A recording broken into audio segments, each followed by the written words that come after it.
Ou connaît ti bœuf son bagay tout moun reme, mais kon sa tou gan pile moun kap endire en souffrance dans ti bœuf yo pa jam gen le courage pour yo di ça. Mais je dis am vinn parler nan non tout moun kap souffri avec yon moun ki yo gen nan vie ou ki pa kon fè ti bœuf.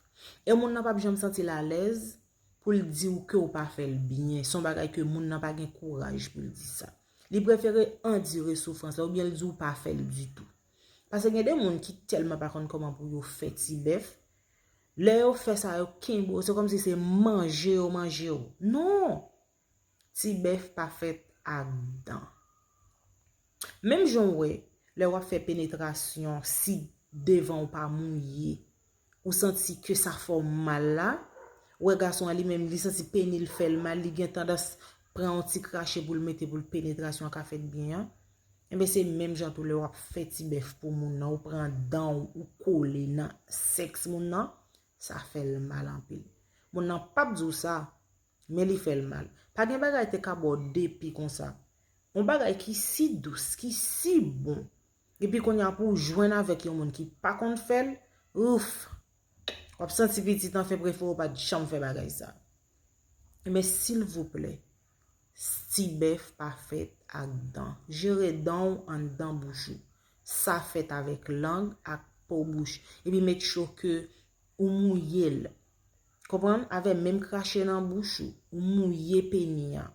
Ou passer langue ou peau bouche sous li, ou faire bagay sa petite moun ça chaque jour la prendre pour faire ti bœuf pour lui. C'est même gens pour fiato. Monsieur pas coller dans nous dans vagin fia. Pas coller dans nous dans crèque fia, li fait le mal parce que ça son bagay qui sensible et même qui ça fait fia mal, li pa jamais ou li fait le mal, la pas dire souffrance là, la prele make sure que gen des cris que moun n'a bay, c'est pas cri douceur lié, c'est fait le mal.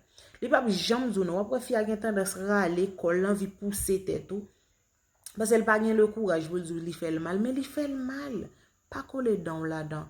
Si tout pour clitoris fia, son bagay qui tellement sensible, faut qu'on qui jan wap gérer ça. S'il vous plaît, gérez dans en dans bouche.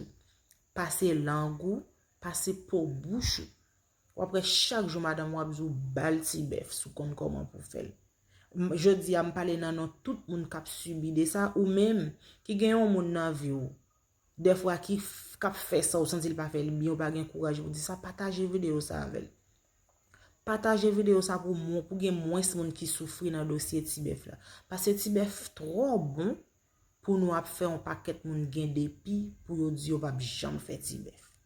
Gérer bouche nous, gérer dans nous en dans bouche nous. Les n'a fait ti bœuf fait avec peau bouche avec langue et puis n'a pas nouvelle.